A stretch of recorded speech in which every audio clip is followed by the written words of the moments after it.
What's up, you guys? It's Steve here, and we've received word that President Joe Biden has received a stern warning that he better get those urgent agenda items done in Congress in time or else. And this is your breaking news update, stimulus check update, stimulus package update, and debt ceiling crisis update. Now, for those of you that follow me here on the channel, you already know that Congress has had 4 urgent pending items on its agenda, and that is getting done with an infrastructure bill, a stimulus bill, also avoiding a government shutdown and avoiding for the first time ever a potential U.S. default. Now, as you guys know, right now, none of those are actually addressed at this time. We have temporarily set in place a stopgap funding bill to avoid a government shutdown and avoid a U.S. default for the first time ever in history. And right now, Congress has turned their attention back towards getting done with a stimulus bill and an infrastructure bill to help us through the economic recovery through this pandemic at this time.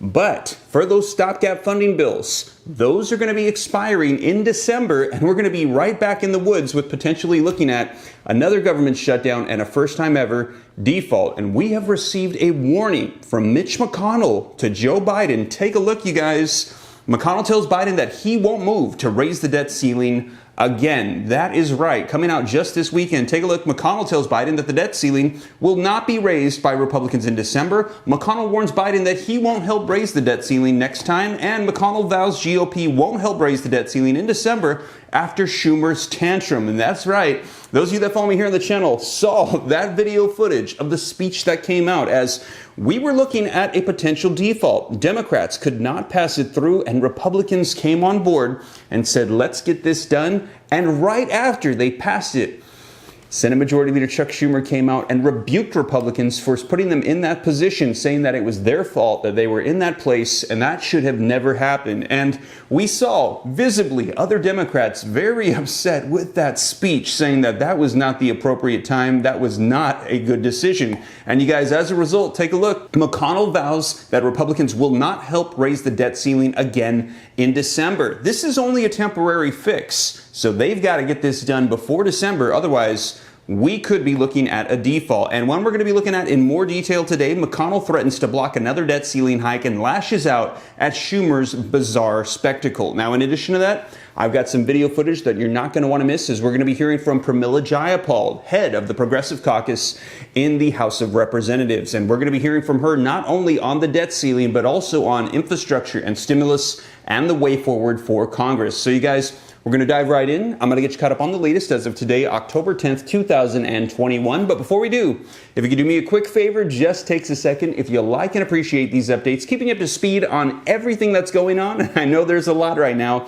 don't forget to take a quick second to smash that like button. I would appreciate it. Helps out the channel a ton. Just lets the YouTube algorithm know that you appreciate the updates, and they're going to continue to promote my channel and my videos. Thank you so much. Also, leave your comments. I'd love to hear your thoughts on all this. Share this out if you think it's going to help out other people. And if this is your first time here, don't forget, hit the subscribe button and turn on that notification bell. Come join the viewing community. Come join the Ram fam, we like to call it. I'll keep you up to date on all this stuff. And turn on those notifications, because right now news is coming out by the hour, and I'm not even adhering to my own upload schedule, which is usually 3 p.m. Pacific Standard Time, Monday through Friday. But right now, notifications, because as soon as it comes out, I'm uploading videos. And if you got any specific questions for me, shoot them to me in the DM on Instagram at SteveRam3. It's easy to get a hold of me. I'm very accessible. Just shoot me a DM. And with that being said, let's dive right in, get you caught up on the latest as of today, October 10th, 2021, with these urgent pending items and the warning that has been issued to President Joe Biden to get these done.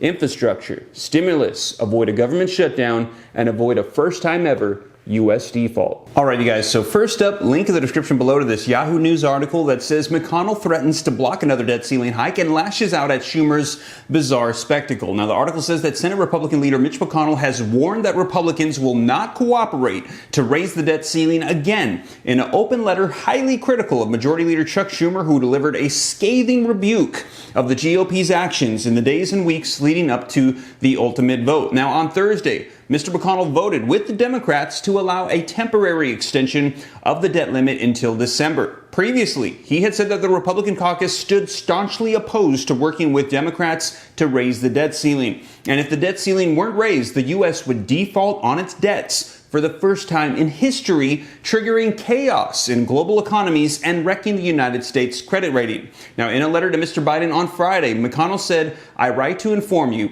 that I will not provide such assistance again if your all-Democrat government drifts into another avoidable crisis." And he blamed Democrats for the crisis and was particularly scathing of Mr. Schumer. Senator Schumer marched the nation to the doorstep of disaster, he said. Embarrassingly, it got to the point where senators on both sides were pleading for leadership to fill the void and protect our citizens, and I stepped in. Now, jumping down in the article, we heard Senator Schumer say in that speech that Republicans played a dangerous and risky partisan game. And I am glad that their brinksmanship did not work. For the good of the American families, for the good of the economy, Republicans must recognize that in the future they should approach fixing the debt limit in a bipartisan way. Now, in his letter, Mr. McConnell called Mr. Schumer's speech a bizarre spectacle, despite the fact that Mr. McConnell himself is no stranger to fiery rhetoric.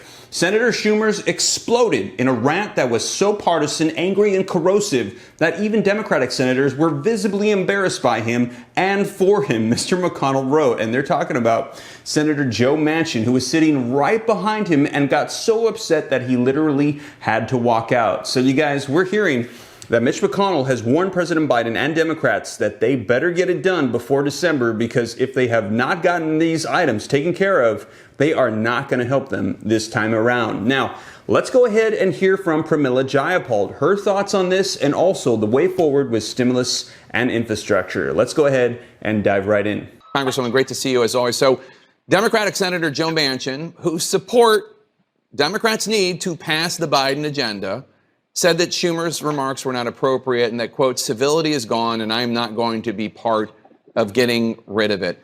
I'm sure that you don't disagree with what Schumer said, but do you disagree with the idea that lowering the temperature right now might be a good thing for the country? Well, Jake, it's good to be with you. I do think that, we're all playing on the same team. I do understand Senator Schumer's frustration because this has always been a bipartisan thing, raising the debt ceiling. Democrats have gone along with Republican administrations, vice versa. This is, of course, about debt that was increased by $8 trillion over the last 4 years because of Republican administration. There were Republican tax cuts. But, I always say if you win, maybe just win and celebrate the win, and then you can always bring those things up later. But I can only imagine the stress that the Senate Majority Leader has been under to get to this point. So let's just move on now. We did that. We gave us a couple of extra months. It's not the ideal thing. I wish we weren't just kicking the can down the road, but it's important that we don't default on this. And that the world knows that the United States is good for our obligations. So this temporary reprieve allows Democrats to focus on passing President Biden's economic plans, the infrastructure bill, and of course the Build Back Better Act. According to the AP, you told President Biden that the compromise for the Build Back Better Act of around $2 trillion, it's too low, you said. You think it needs to be closer to $3 trillion. If you cannot get it through the Senate, though, if the only way you can get it through the Senate to get Manchin's vote, to get Sinema's vote, is having it be at $1.9 or $2 trillion, isn't something better than nothing? Well, Jake, I always think about that something better than nothing phrase as being good for something at the end of negotiations. We haven't even negotiated yet. There was a deal that was passed. It was $3.5 trillion. Now we understand the number has to come down because there are 2 Democrats out of all. 98% are there on 3.5 and what's in the Build Back Better Act, and with the president and with 70% of the American people who want us to pass it. But I understand we got to get 2 more on board. And so we will do what we need to do to make sure we get everybody on board. But I just want to be clear, the number comes out of the programs. So what we really need, and Senators Manchin and Sinema have different things that they each want. So I think it's really important that the 2 of them get together and agree, and then also put forward a proposal to the other 98% about what they agree on in terms of what we need to do, because everyone else agrees. And so that's the process we're in right now. We will negotiate. We understand we have to get everyone on board. But yes, of course, I want to keep it as close as I can to at least $3 trillion because, we have a lot of things we want to do. final point on this, Jake, remember that $3 trillion or $3.5 trillion is over 10 years. Right. So if you divide that out, it's very little each year. And we spend $750 billion on the Pentagon every year. And at the end of the day, this is all going to be paid for through taxes on the wealthiest individuals and corporations. So as the president says, it's a $0 bill. Yeah, I mean, $300 billion a year is still a lot of money, but I understand your point. We know that one of Senator Manchin's concerns is that he views the benefits as they should only go to people who really need these benefits. For example, he wouldn't want everyone to be eligible for pre-K for families. He wants it to only go to people who need the government to provide it for them. Families who make more than $200,000 a year, $400,000 a year, whatever, they should be paying for it out of their own pocket. We hear that President Biden is reportedly saying that he could theoretically support that, means testing some of these programs. I know it's a goal to have universal pre-K, universal elder care, et cetera, but would you be willing to support means testing so that only the people who need it? I don't need free pre-K.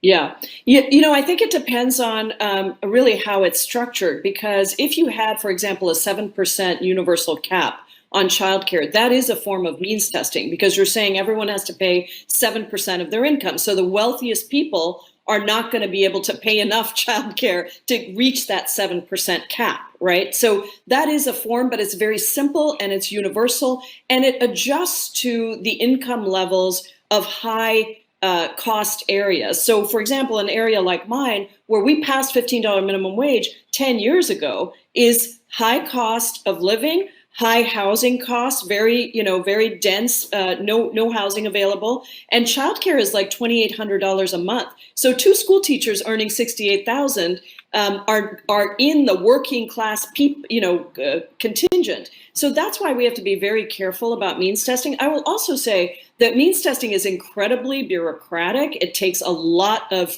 administrative work, and sometimes it actually costs so much and is so complicated that the very people that need to get the benefit are dissuaded from doing it because it's too complicated. So let's look at all of those things. But I think it's important that we make these as universal as possible, because it's also easy to explain. You don't have to go through 21 pages to figure out whether or not you qualify. Democratic Congresswoman from Jayapal of Washington State, the chair of the Congressional Progressive Caucus. Thanks so much for joining us. Have a great weekend. So there you have it. Let me know your thoughts in the comments down below. We heard her discussing the way forward with infrastructure stimulus negotiations between them and Senator Joe Manchin and Kyrsten Sinema, and also getting done that debt ceiling increase and also avoiding a government shutdown before December. So you guys, there's going to be a lot of information coming out. I'll be sure to keep you up to date here on the channel. Let me know your thoughts in the comments down below. And as always, thank you so much for joining me. If you made it this far and you haven't already, don't forget to take a quick second to smash that like button, leave your comments, share this out. If this is your first time here, hit the subscribe button, turn on that notification bell. And if you got any questions for me, shoot them to me in the DM on Instagram at SteveRam3. And with that being said, you guys, as more information rolls out,